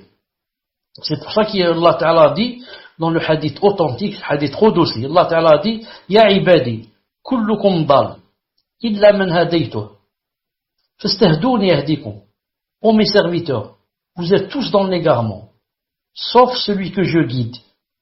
Demandez-moi la guider, je vous guide. Donc le témoin, demandez-moi la guider, je vous guide. Alors celui qui veut être guidé, qu'il demande à Allah Ta'ala. On ne va pas dire là je suis guidé, je suis musulman, ça suffit. Non, en étant musulman, il y a des centaines d'autres guidés, guidés sur guidés, guidés, nord ala nord, nord ala nord.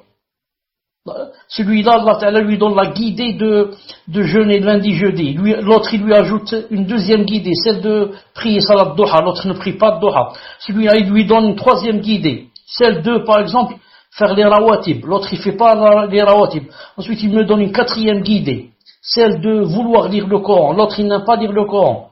Ensuite, il peut ajouter une cinquième guidée, celle de, par exemple, de prier à l'heure. L'autre, il prie pas à l'heure. Sixième guidée, de prier la nuit. L'autre, il ne prie pas la nuit. Et comme ça, guidé sur guidé, guidé sur guidé. Tout ça à cause de quoi? À cause que, Allah Ta'ala, je lui fais beaucoup de doigts, et j'essaie d'œuvrer, et lui, il m'aide. C'est lui qui a dit, il a dit, vous êtes tous dans l'égarement. Demandez, je vous donne. Demandez la guidée, je vous la donne.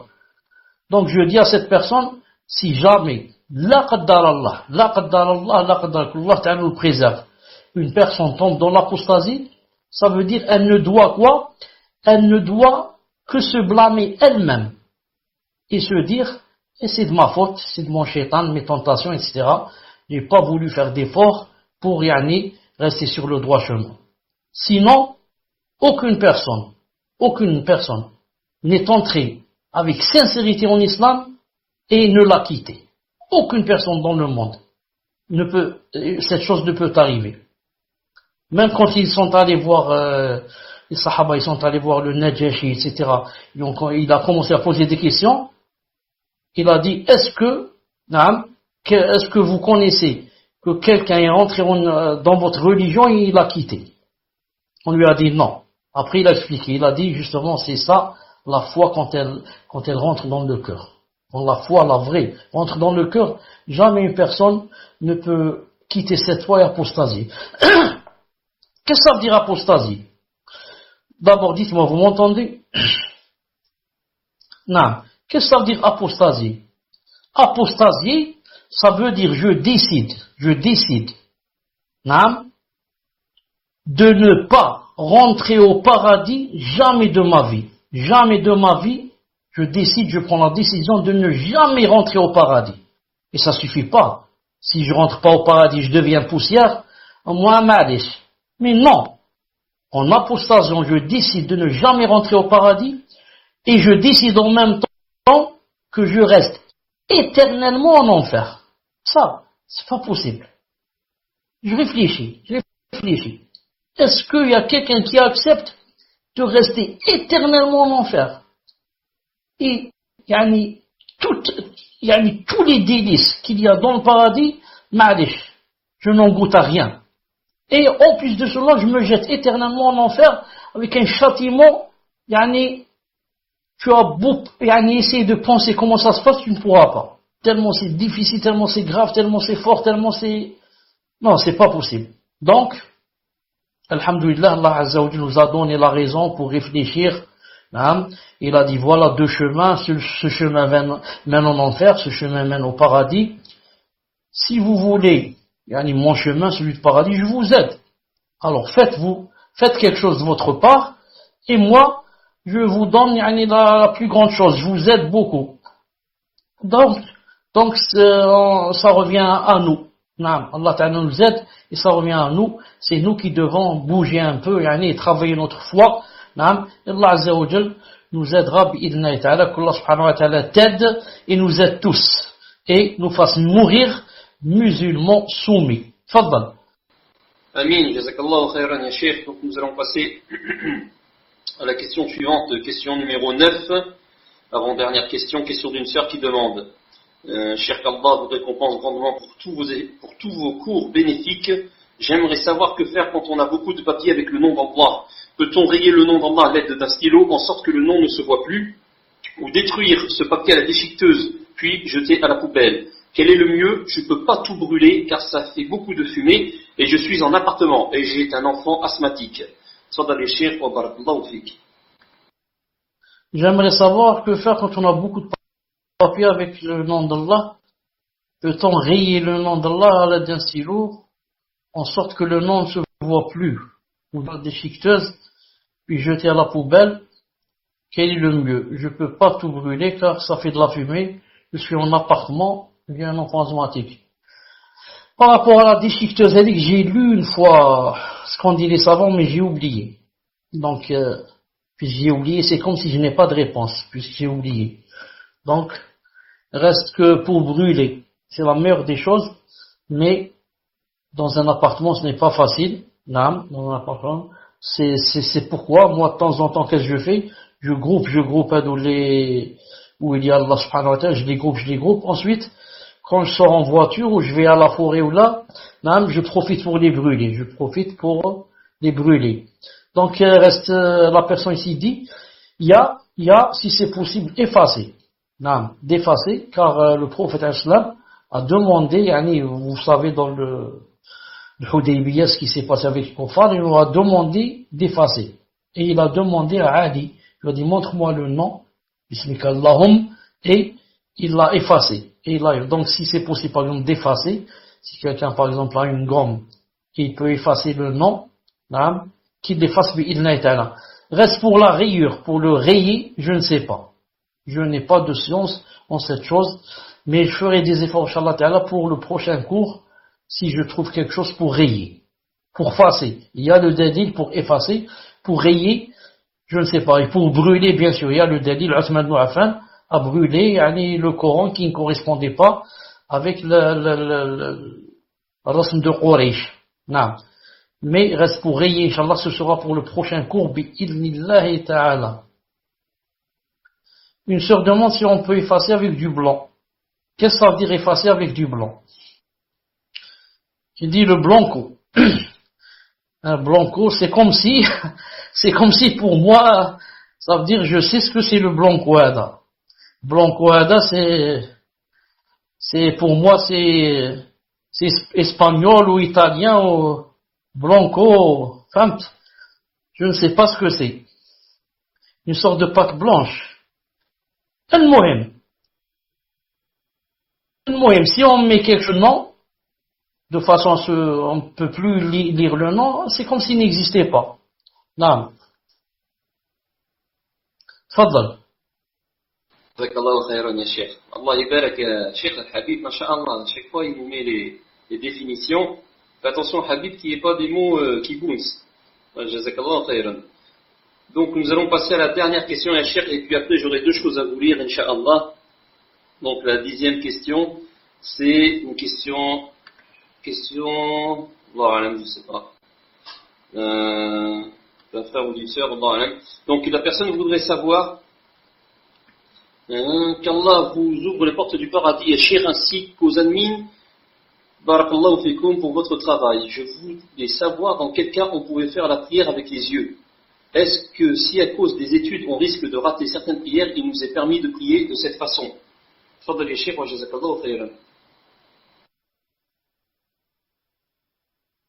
Prier avec les yeux, pour ceux qui ont dit ça, pour les fuqaha qui ont dit qu'on peut prier avec les yeux, car ce n'est pas cité dans le hadith, ils ont dit c'est pour le cas de quelqu'un qui est par exemple paralysé. Paralysé, il peut pas bouger la tête, il peut pas prier avec ce qu'on appelle ima. Ima, ça veut dire il bouge un peu la tête pour dire que je suis prosterné. Pour dire qu'il est incliné, il la descend encore plus pour montrer Zama qu'il est prosterné, et comme ça. Donc celui-là est paralysé, il peut rien faire avec sa tête, donc il prie avec ses yeux. Avec ses yeux, quand il voit en haut, ça veut dire il est debout, quand il descend un peu, il est incliné, il descend bien ses yeux, il est quoi? Il est prosterné. Non. Maintenant, pour celui qui a des études, etc., certains savants ont dit que il pouvait grouper, mais pas toute la journée. Par exemple, Dhuhr avec l'Asr, ou bien Maghrib avec l'Isha. Vraiment, s'il n'y a que cette solution, il n'y en a pas d'autre. S'il n'y a que cette solution, c'est mieux que de ne pas prier du tout, ou mieux que de grouper toutes les prières le soir. Toutes les prières le soir, ça, ce n'est pas possible. Non, certains savants, certains gens de science ont dit comme ça. Il dit ici, est-ce qu'à cause des études, ça je l'ai dit, nous est permis de prier de cette façon? Prier avec les yeux, c'est vraiment, on est dans un endroit, où il n'y a plus de solution. Il n'y a plus de solution. C'est comme si la personne, par exemple, est enchaînée. Enchaînée, comment qu'elle va faire? Non, elle est enchaînée des pieds, peut-être, et des mains, et enchaînée comme ça contre un poteau. Comment qu'elle va faire? Non. Donc, elle peut peut-être même pas bouger la tête, elle prie avec les yeux. Wallahu ta'ala alam. Tfaddal. Mes chers, donc c'était la dernière question. Donc notre frère Abou Toura, qu'Allah le préserve, qui est parmi nous et ça nous fait plaisir. Donc il a envoyé par rapport à la première question une fatwa de Cheikh Ibn Baz qui dit que les croyants verront Allah dans une vision réelle le jour du jugement, mais les croyants seront cachés de lui. Donc il dit, et les croyants verront Allah le jour du jugement dernier d'une vision réelle. Allah, exalté soit-il, leur parlera et ils verront sa face bénie. C'est cela la croyance des gens de la Sunna et du consensus. Les gens de la Sunna et du consensus déclarent unanimement que les croyants verront Allah, exalté soit-il, le jour du jugement dernier. Allah Azzawajal découvrira son visage aux croyants et le cachera aux mécréants, comme Allah Azzawajal dit qu'ils prennent garde. En vérité, ce jour-là, un voile les empêchera de voir leur Seigneur. Les croyants le verront, exalté soit-il, et les mécréants sont cachés de lui. Cette vision sublime est une croyance ancrée chez les gens de la Sunna et du consensus, et ils se sont mis d'accord dessus par consensus, et même au paradis, les croyants verront Allah, les croyants verront Allah Azzawajal. Voilà, c'est ce que je voulais lire, Yachir. Et il y a une autre chose que je devais dire par rapport à la première question. Il y a la personne qui vous a posé la première question, vous demande, vous fait une suggestion, si vous pouvez, par rapport à votre emploi du temps qui est chargé. Donc elle dit, suggestion, Chir, si vous êtes disponible, et ok, le dimanche soir serait peut-être mieux pour les cours, car le samedi en France, c'est le jour du week-end, où beaucoup aimeraient, mais ne peuvent pas assister aux cours, car c'est le jour où il y a la visite, famille, belle famille, invitation, courses, enfants, etc.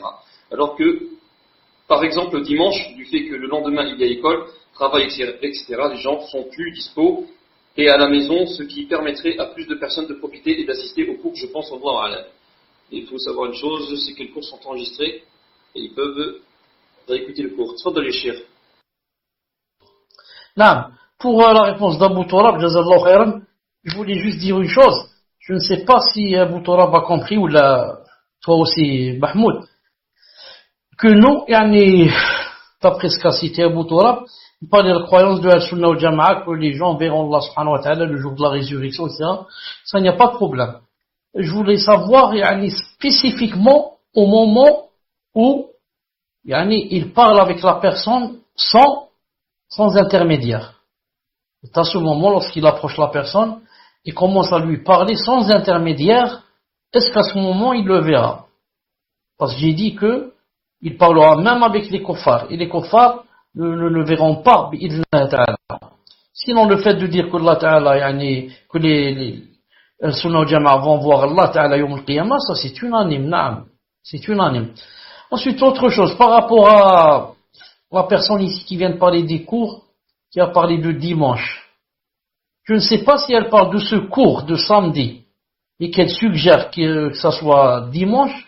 Ah, elle parle de ce cours. Non. Dimanche, j'ai un cours. Dimanche, j'ai un cours avec des frères. Ah, donc, d'après la personne, dimanche, c'est mieux que l'autre. Non. Qaddar Allahu ma shafa'a. Et ensuite, comme a dit l'autre, il y a des audios sur le site. Non. Peut-être que si jamais je termine les cours avec les frères du dimanche, peut-être qu'on changera. Peut-être qu'on mettra ça le dimanche, car peut-être quand je termine avec eux, le programme que j'ai avec eux, peut-être qu'on changera et on mettra la route de le dimanche, Inch'Allah Ta'ala. Zid, vous avez autre chose avant de finir? Si c'est sur la salat, ma'alish, c'est quelle question? C'est quelle question? Donc une sœur dit, je fais mes prières assises ou encore dans le bus qui roule. Et parfois dans les toilettes de l'école en m'éloignant le plus de la cuvette Je veux savoir si mes prières sont valables. Jazakallahu khairan. Par rapport à dans le bus, lorsqu'elle dit dans le bus qui roule, et parfois dans les toilettes, bon, par rapport à dans le bus qui roule, s'il n'y a que cette solution, et que si je ne prie pas, par exemple, c'est comme Salat Subh. Salat Subh, par exemple, certaines personnes montent dans le bus et vont aller travailler. Et le bus, par exemple, c'est des fois une heure dans le bus. Et quand je suis dans le bus, c'est Salat Subh. Et si j'attends jusqu'à ce que le bus arrive à destination, donc le soleil sera levé. Donc Salat Subh est passé. Donc je n'ai pas d'autre solution que de prier dans le bus. Et dans le bus, bien sûr, je ne peux pas prier debout. Donc je n'ai de solution que de prier assis. Sauf que je peux faire une chose pour takbirat ihram. Pour takbirat ihram, je peux me lever, dire Allahu Akbar, ensuite s'asseoir, par exemple, si c'est possible. Et même si cette chose-ci n'est pas possible, je prie carrément assis. Mais si c'est possible, je dis Allahu Akbar en étant debout, ensuite je m'assois. Et si c'est possible aussi, quand je dis Allahu Akbar, si je connais la Qibla, je me dirige vers la Qibla. Mais des fois dans le bus aussi, on ne sait pas, il n'est pas sur une ligne droite. Des fois il est à droite, à gauche, des fois. Al-Muhim. Ça c'est par rapport au bus. Ensuite elle dit, parfois dans les toilettes de l'école, en m'éloignant le plus de la cuvette. Là, ce qu'il faut savoir c'est que, en m'éloignant le plus de la cuvette, est-ce que l'endroit où elle prie, est pur? Est-ce que l'endroit où elle prie est pur? Parce que quand elle s'éloigne de la cuvette, c'est bien, mais est-ce que l'endroit où elle prie est pur? C'est un peu comme lorsqu'on va prier, par exemple, dans la rue, ou là dans un désert, ou là dans une forêt, ou là. Il se peut que quelqu'un vient de faire ses besoins il y a 1 mètre de moi. 1 mètre à gauche ou à droite, je peux même voir son urine ou autre chose. Mais là où je prie, le muhim, c'est pur. C'est pur. Là où je prie, c'est pur. C'est pour ça que les savants disent, quand quelqu'un prie, par exemple, dans un endroit, par exemple, je viens de mettre un petit tapis sur lequel je vais prier. L'essentiel, c'est l'endroit où j'ai mis le tapis, doit être pur. Et le tapis lui-même doit être pur. Maintenant, si à droite ou à gauche, il y a des souillures, ça me gêne pas. Ça me gêne pas dans le sens que ça n'altère pas ma salat. Pourquoi? Car je prie sur un endroit pur, bi'idnillahi ta'ala. Il dit ici, sachant que les cours de prière avec, et surtout en cette période, les prières sont très rapprochées. Non. Pour ne rater aucune salat,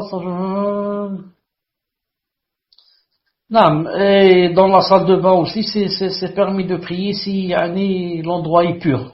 Si l'endroit est pur et que la cuvette est derrière moi, par exemple, ou elle est à ma gauche, ou là, le moyen, elle est loin de moi, et là où je prie, bidna ta'ala, c'est pur. Mais si maintenant c'est plein de, bien sûr, surtout par exemple dans un pays où il n'y a pas de dîne, et c'est possible que ça soit plein de najasa. Dans ce cas, si la personne va grouper entre 2 salats, si elle accepte cette solution, qaddar Allahumma shafa'at. Donc je dis pour terminer que chaque personne craigne Allah subhanahu wa ta'ala au maximum, que chaque personne craigne Allah subhanahu wa ta'ala comme elle peut. Allah azza wa jal, regarde dans les cœurs et regarde les efforts que fait la personne. Et Allah azza wa jal, récompense la personne d'après les efforts qu'elle fait et d'après ce qu'elle peut faire. Si une chose dépasse sa capacité, Allah azza wa jal ne lui charge pas une chose qui la dépasse. جزاكم الله خيرا سبحانك اللهم وبحمدك اشهد ان لا اله الا انت استغفرك واتوب اليك. عليكم السلام ورحمه الله وبركاته.